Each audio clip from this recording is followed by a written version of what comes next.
As hello, everybody. I'd like to start on time because I appreciate many of you might be doing this on your lunch hour. And also, we have a hard stop at 1 o'clock. So, as Fola kindly lets people in, I'm going to ask everybody when you start to do what Denise Lopez has done.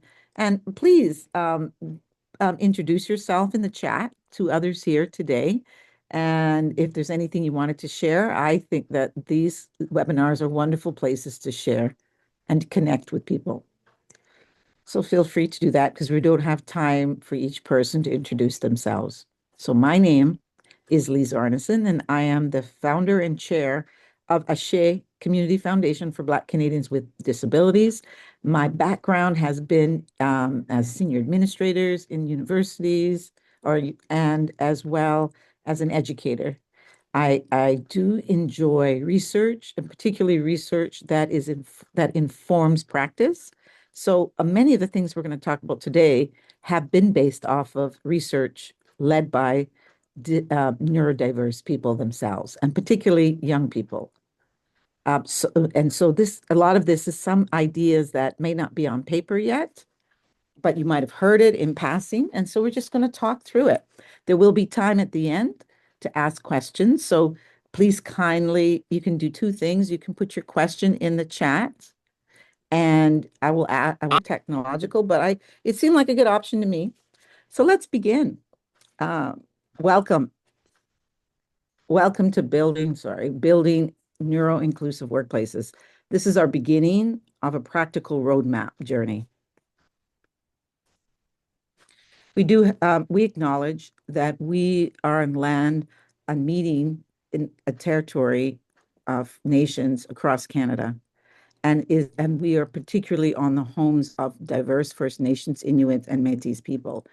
And for us at Ashe, we acknowledge that Toronto is covered by Treaty 13 with the Mississauga of the Credit.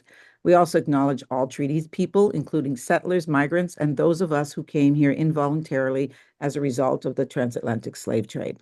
So we also pay tribute to our ancestors of African origin and descent. So this is just a personal land acknowledgement. It's just a small act that each of us must do to remember, acknowledge, and work towards reconciliation with our Indigenous land keepers. Few housekeepings. There is live transcription available. You can keep yourself on mute, please. Raise hand feature to query during the discussion. When I give you that option, this event will be audio and video recorded and put up on our YouTube channel. You can use your registration for info if you want to change your Zoom name or your pronouns. Having your camera on is optional, but when we're engaging in conversation, we ask that if possible, you turn it on. Feel free to use the chat feature to connect and share and take breaks when you need to.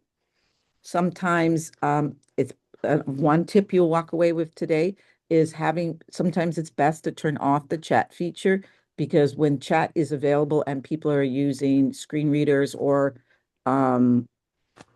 they can't see, the chat talks to them as well. So they get the two messages at the same time. One learning for the day. So today's key takeaways: defining neurodiversity and intersectionality, identifying barriers in the hiring process and in the hiring, that's somewhere to double, I don't know, in the hiring process, accessible recruitment and hiring, accommodations and onboarding, inclusive intersectional communication styles. So we're going to start with another technological thing I don't know how to do, and we're going to ask Fola to step in and ask each of you to write on the whiteboard a challenge that you've had in the workplace, whether if it is you are the employee or you are the candidate or you're looking for a job and you are neurodiverse, I am neurodiverse. Or if you're an employer, a HR person, a coach, that you've had some challenges. So feel free, just a few minutes, not long, and pick a color and write on the whiteboard. Now, to write on the whiteboard, I believe you just pick a color, you write something in it, and then it gets pasted. Is that right, Fola? Yes. There's some people might not know how to do it. There's like a text option here on your Zoom where you can just, add the text. It's on the side right here. See?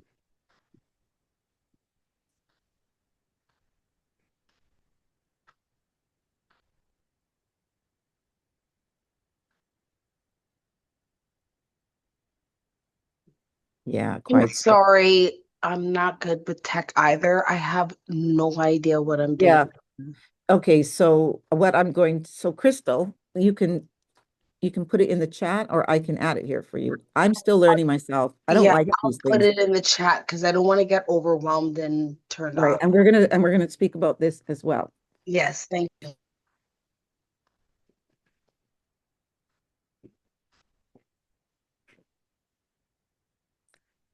A few more seconds to add.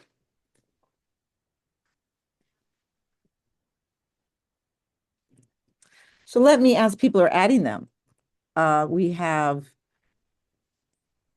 executive dysfunction, cost of accommodations, knowing what accommodations are to be provided. There's so many resources, so you're not sure how to go through them. All can be very overwhelming, absolutely.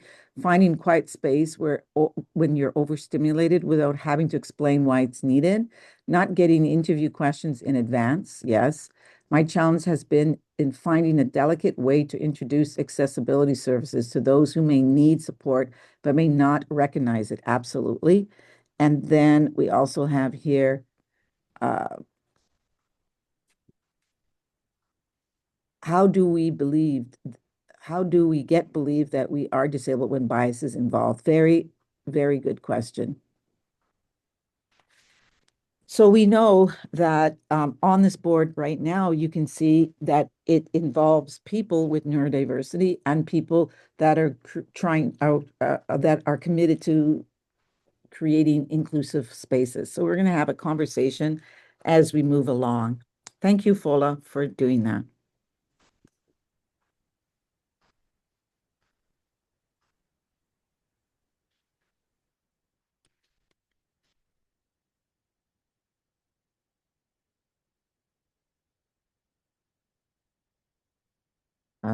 What happened?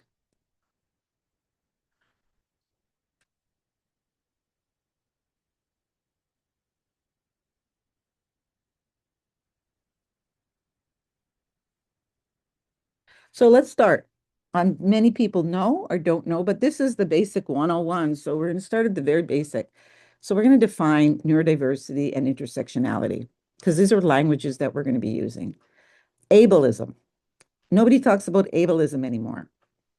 And people tend to use the word accessibility, accommodations, diversity, inclusion, but actually the word that summarizes the barriers that persons with disabilities experience, especially neurodiverse people, because you can't see the disability.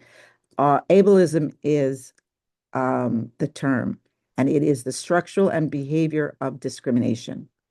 It could be physical, like having open workspaces if you're neurodiverse.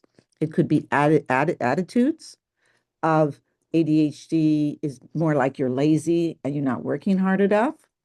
It could be systemic ableism with this belief that disabled people um, have need to be helped and coddled, or this idea that their capacity is lesser than, based on the idea that when you hear disability.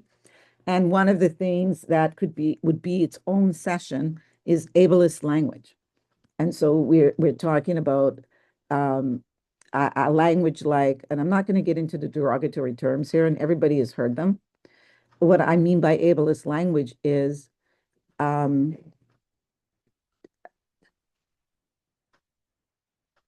is talking to people, or let's say in your job description, because we're going to talk about job descriptions. And in it, it says must have the ability to, and sometimes you put in features must be able to manage multiple tasks simultaneously, da da da da. If that's what your job description says, and the person is neurodiverse, based on their neurodiversity and the barriers in that environment they suffer, that might lead to them not applying for the job at all. Because certain types of neurodiversity, uh, it's about multitasking might be challenging. There might be difficulties in taking verbal instruction. And so the language that you choose to use can in itself how create opportunities for neurodiverse candidates to self-select themselves out or feel that the environment is not going to work well for them. Let's take a look at neurodiversity. So you keep hearing this word. It is simply an umbrella concept. That's all it is. It's not a diagnosis. It's not a legal concept within any laws.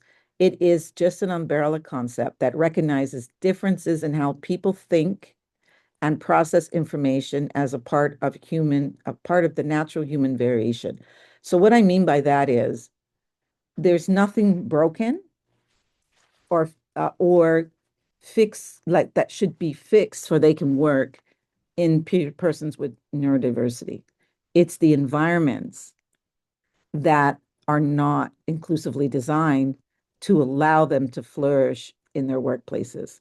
So some people know when we talk about neurodiversity, they know about autism, they know about ADHD, but you also have to consider post-traumatic stress, and I mean diagnosed post-traumatic stress. That's a cognitive change in your brain when you've gone through trauma, and that impacts how you think, how you process, and how you engage.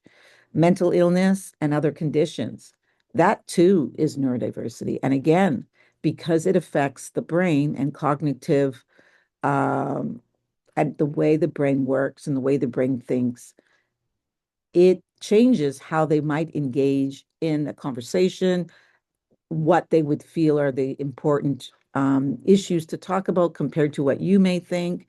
And then there is, of course, learning disabilities and the whole slew of learning disabilities and other cognitive disabilities like concussions, brain injuries. So a lot of times you hear, oh, I hit my head, I have a concussion, and people think it's not important. Concussions are quite serious and change the way people think. And then there's intersectionality framework, shows how multiple social identities, and these are identities rooted in the isms, racism, sexism, um, anti-Black racism, homophobia.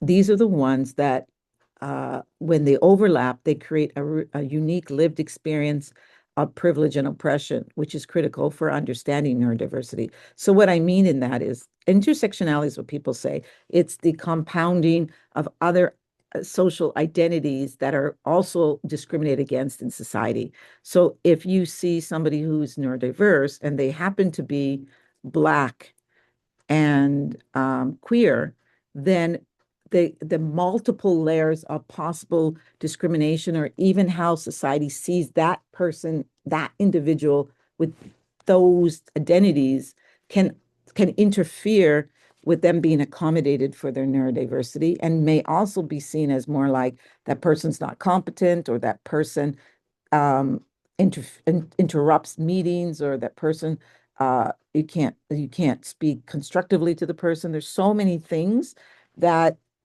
race, gender, and all those things come in place.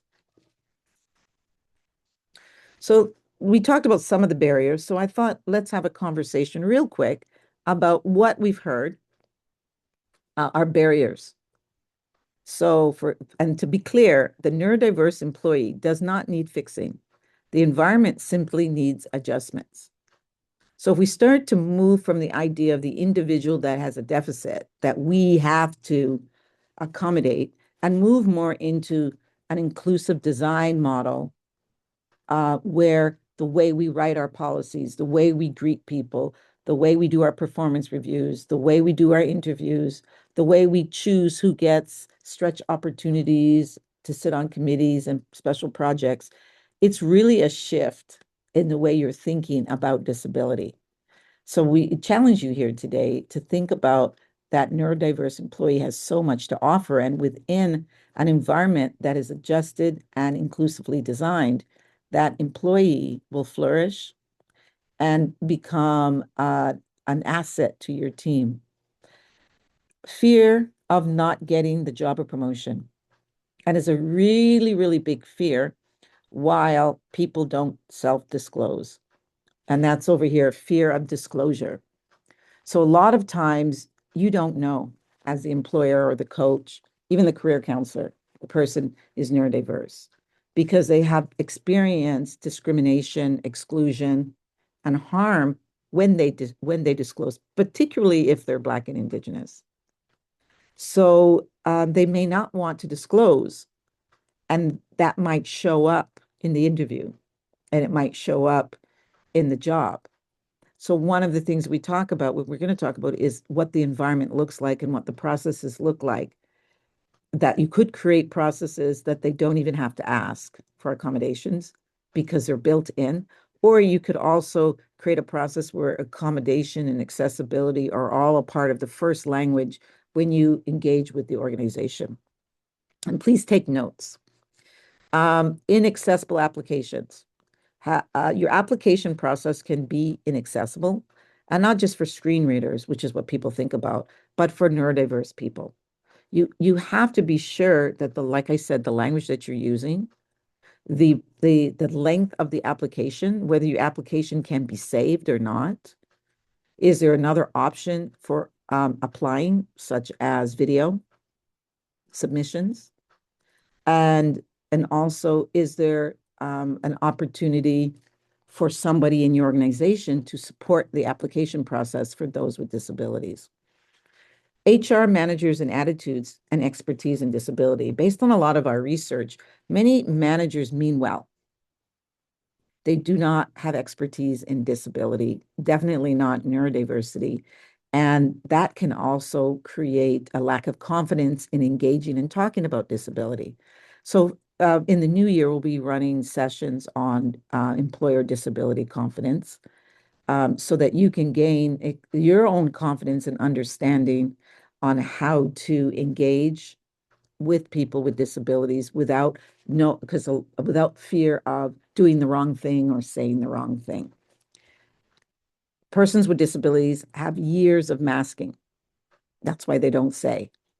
And they can become very good at it, which masking is this idea that they have figured out ways to do the work, to exist in society without disclosing a disability or without even asking for accommodations. This is also quite common within Black and Indigenous communities not to go through an accommodation process. So that creates barriers for employers, and HR professionals, and coaches and career counselors because they're not going to tell you. So you have to redesign the structure of how you talk, redesign how the application process, and the pointed questions that you give. There's lack of accessibility policies across a lot of organizations. One of the things that persons with disabilities do when they're looking at a job, they look to see if they have an accessibility policy and what is written in it. So if you don't have one, that's very important, and to make sure that you include neurodiversity as part of your accessibility policies. There's a lack of onboarding and mentorship for a lot of employees, but particularly for employees that have disabilities and employees that are neurodiverse. Even if they don't tell you they're neurodiverse, the idea of having an onboarding model built in. So at Shea, we have a 1 week or 2 week orientation that is planned out. So every step of their day is planned. So they have structure, which many people who are neurodiverse need that structure, need to know what's going to happen tomorrow, what's going to happen the next day. They don't want to show up to the first day of work and not know what's going to happen. And then that anxiety will set in, or they'll ask a lot of questions, and then that will start a different assumption by the employer. So having these things laid out, have an onboarding process. If possible, have mentorship. And one of the things we'll talk about is body doubling. If you're missing anti-discrimination and harassment policies, that is also a deterrent for racialized, intersectional people, but as well, persons with disabilities. If it's not there and it doesn't seem like an active policy, out disclosing and asking for accommodations will be very unlikely. And if it is, it won't happen till later in the job. And you want this to be at the beginning. Undiagnosed employees and managers. So often they don't even know they're neurodiverse. And so there's a process, or they have an idea, but there's no diagnosis. And employers need to be understanding that there is a journey, there is even that own confidence journey for persons with disabilities, and it shifts and changes throughout their lifespan. And some managers are neurodiverse. And I don't think there's a lot of conversation about managers that are neurodiverse managing employees who aren't neurodiverse. Neurodiverse employers and neurodiverse employees tend to do quite well together because there's flexibility in how they do their work. But this could also be a conflict for managers that are neurodiverse. So it's not that they're not doing their job, it's that they do their job differently. Inconsistent or ineffective communication, which we're going to talk about later. Inaccessible hiring processes, which we'll talk about in a moment. We talked about recruitment and job fairs. Inaccessible websites. Is your website accessible? And it's not just accessible for a screen reader. Can people move through it? Can they find the information that they want? Is there an opportunity, like something laid out? And we're going to talk about that as well. Your interviewing process, one of the things that said they don't provide interview questions. The interview process is supposed to be to find the best candidate that can do the job, not the best candidate that can come up with answers quickly on the spot. And inaccessible applications, which is already there. So let's begin. Accessible recruitment and hiring. So we're moving towards inclusive design processes and policies. So I've given you some examples for your toolkit already, but let's be more specific. Let's look at recruitment strategies. So within your job description, also, it's really, really important in recruiting persons with disabilities, recruiting people from different communities to diversify your workplace, is that you mention that. So when a person with disabilities or a neurodiverse person sees it in the job description and not just we're an equal opportunist employee, that's fine. They want to see a statement or something clear that they are committed to accessible, inclusive design spaces, and that something along those lines. So in our work at Ashay and in my work outside as a consultant, that we design statements. So the organization decides, or they put a statement on the bottom of where their commitments are, or it's on their website. So people can clearly see that this might be a good place to work and that I'm not going to come in and then get fired again. Posting language. Postings, it's supposed to be a comma. So postings, when you post, where are you posting? And if you have specific recruitment goals, are you posting where those individuals would look? There are many services that work with and can help you hire and onboard employees with disabilities, including employees who are neurodiverse. There are also government sites, like the federal government, that you can post those jobs because you're looking for people who are neurodiverse. So are not neurodiverse or have disabilities. So what you want to do is you want to look at where you're posting, what's on that post, because now it's shorter than the job description, but you cannot lose the language around your commitment. And then, of course, language is on its own. when you are promoting, when you're putting things in Indeed, when you're putting something maybe in a community newsletter, if you've done that, when you're contacting like other organizations because you're looking to hire and you want an idea of recruitment is you can do targeted recruitment, but you can also do broad recruitment. But if the language is the proper language is there, where you're making a statement where it's not based on the ability to do all of these things at the same time, that you have flexible, inclusive designs, work environments, that will catch the attention. And that might encourage the person to say, hey, I actually have a disability, and this is one of the accommodations that work best with me. And of course, your websites. Make sure your recruitment strategy, your recruitment process, the stages that people go through, who they can contact is clear, even if it's a PDF, but it's available for them. Because again, a lot of people like to know the process so they can manage around it. Resume screening and skills assessment. So many people are using AI now.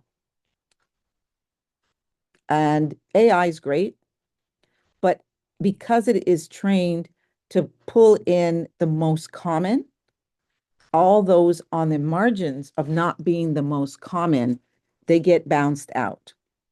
So if you're using AI based on keywords or based on words, AI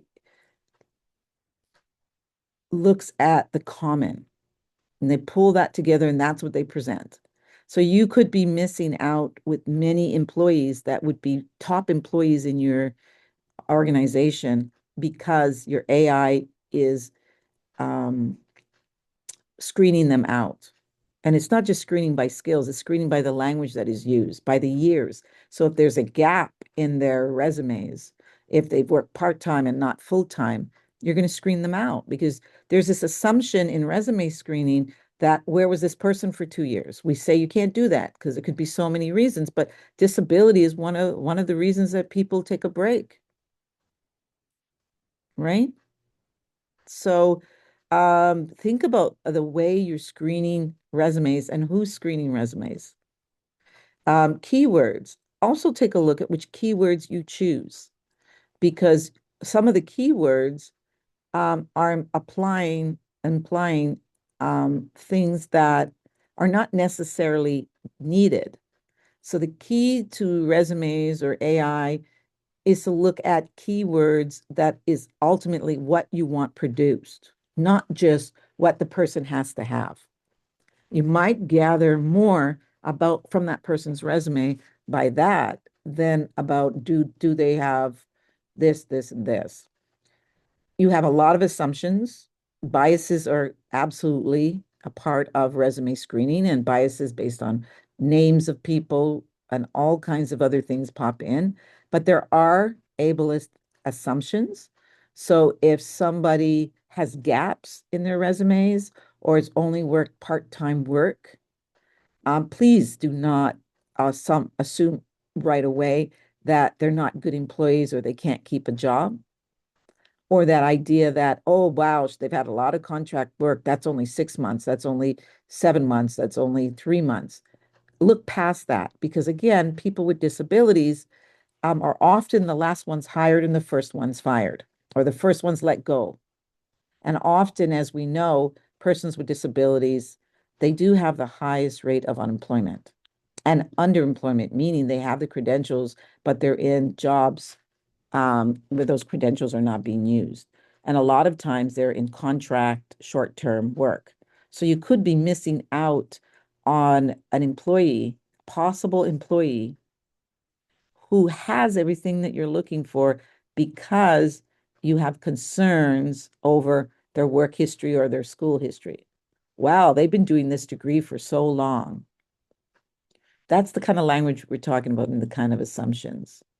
Why haven't they finished this degree? They started it 6 years ago, right? And why do they have part-time work? Like, why are they not working full? They can't find a full-time job. And also, I'll add that in resumes, it's you want credentials and you want the hard skills. but there's hard skills and there's soft skills. So the hard skills have to be there, but the soft skills can be renegotiated. And what you want to do is you want to make sure that you're not leaving out potential candidates who can really bring new ideas and ways of thinking. They're excellent problem solvers. They're good in crises. They come up with ideas before everybody else has come up with it. They already have their outcomes. You're missing out because you're not asking the right questions. Then we move on to interviews. Individual or group, don't be very careful because a lot of people have been doing these group interviews where each candidate's in the room too. Those are really big barriers and for neurodiverse people. I do not recommend group interviews at all unless you're looking for a leader of a leadership program to lead. Those are the only people that shine in those groups.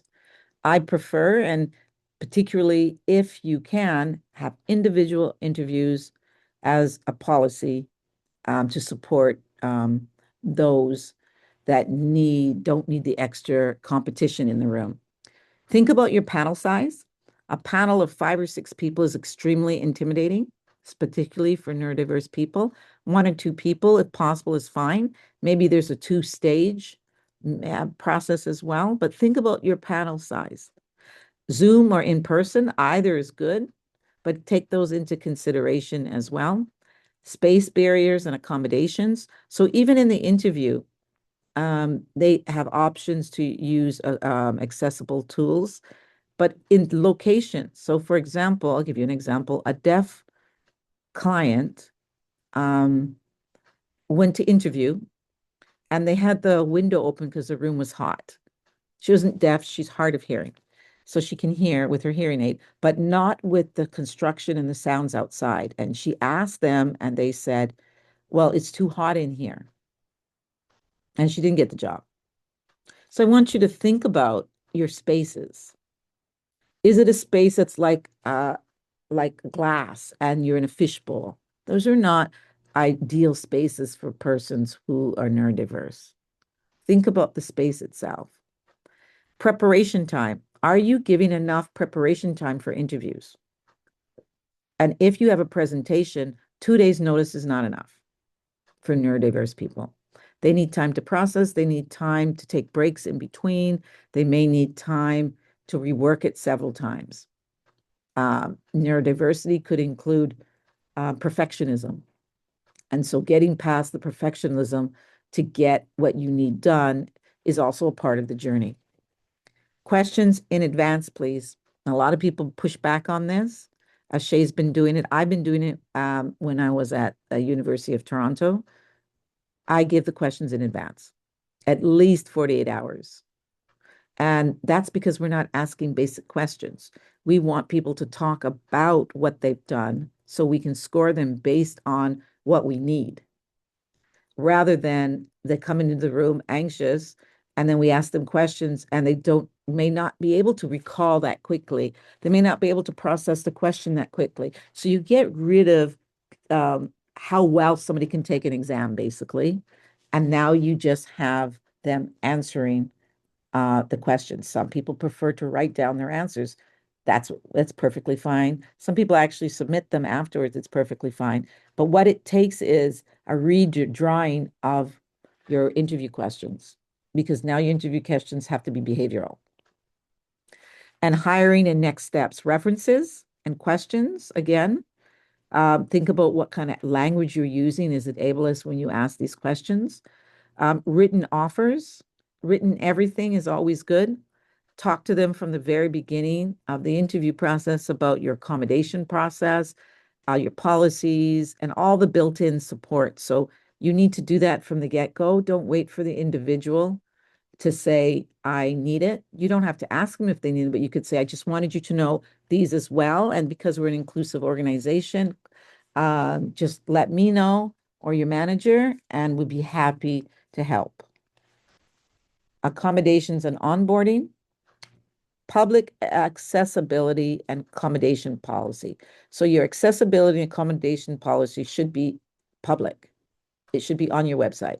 should be easily accessible. And it should include the concepts of neurodiversity and accommodating those things as well.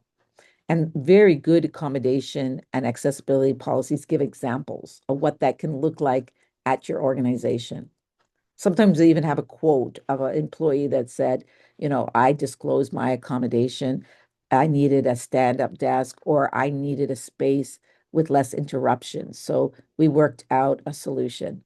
Things like that are very, very important in building inclusively designed workplaces.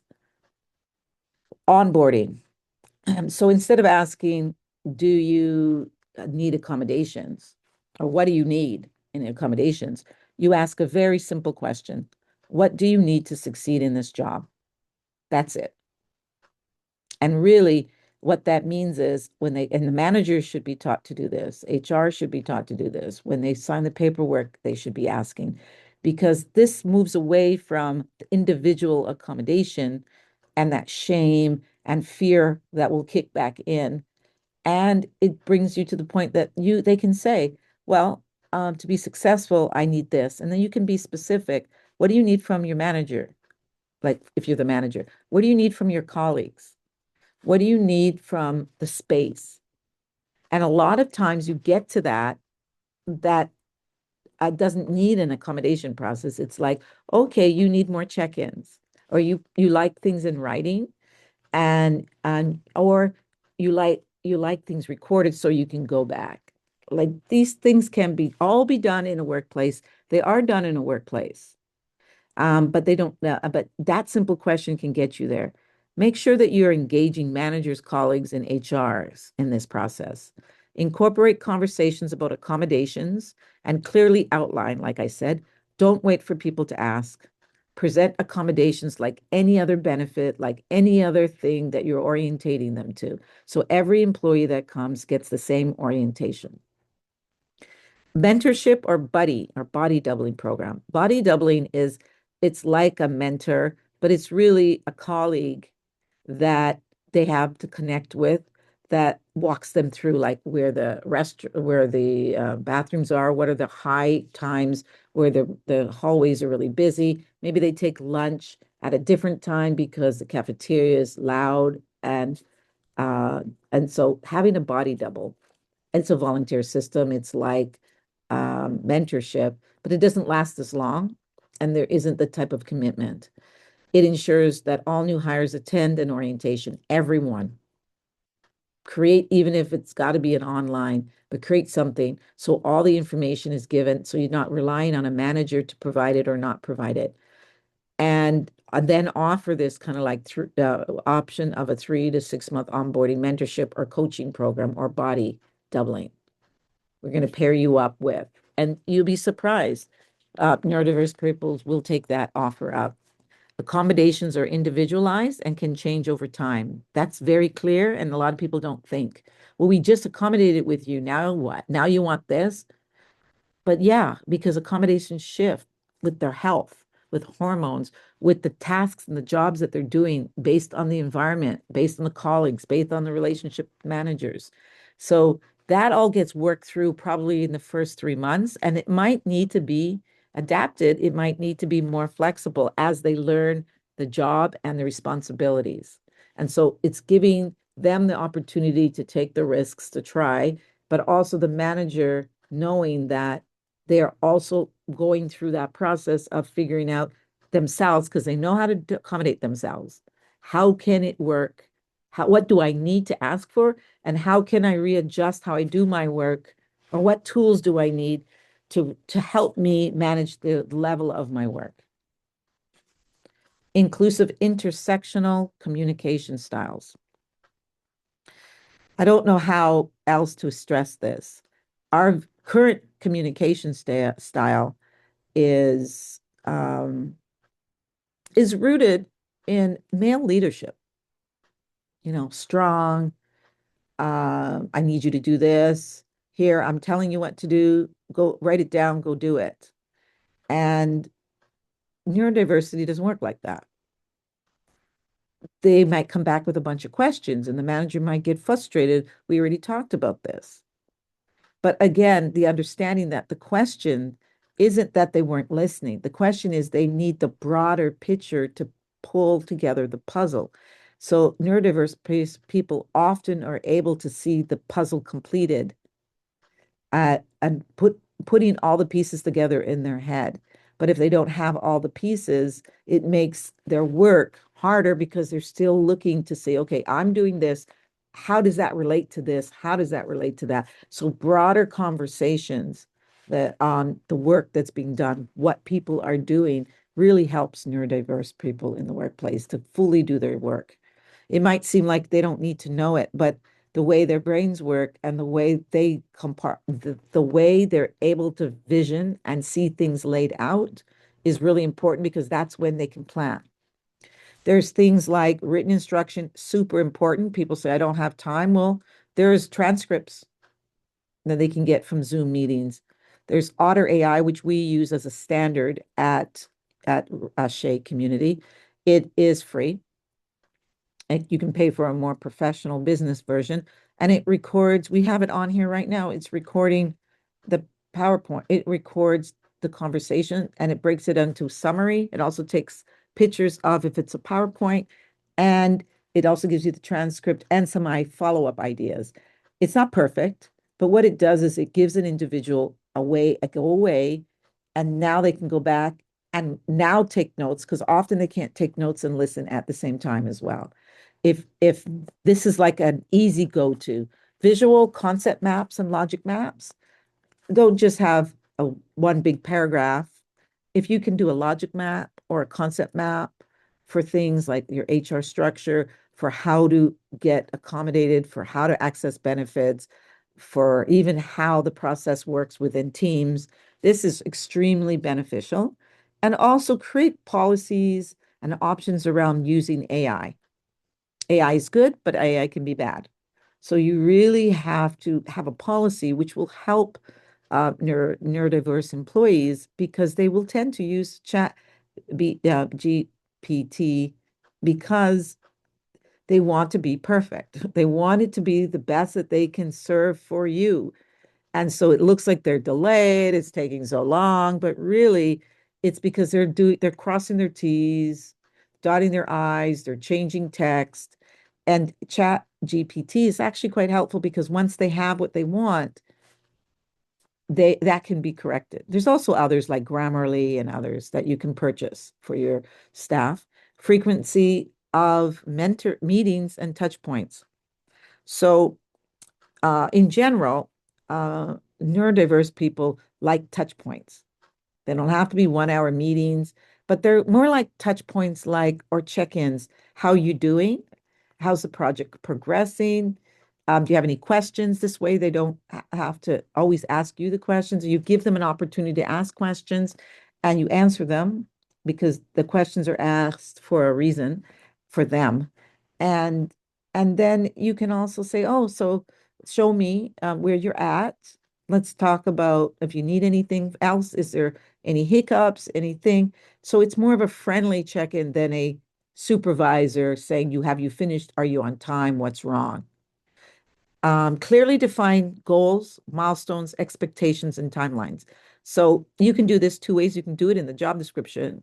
I'm sorry, you can use the job description to do it, but you can also use the contract, but you can also create a work plan. And something that Ashay is working on is I can't remember what we're calling it, but I think it's a disability employment plan, meaning working with them, they might have their own plan. But if you don't define the goals clearly and timelines and expectations, and what are some of the key milestones that need to be achieved and when, you're not going to be able to accommodate. Because if they happen to need more time to process information, it might be so if something you give in staff a day to complete something, and the neurodiverse staff may need a day and a half.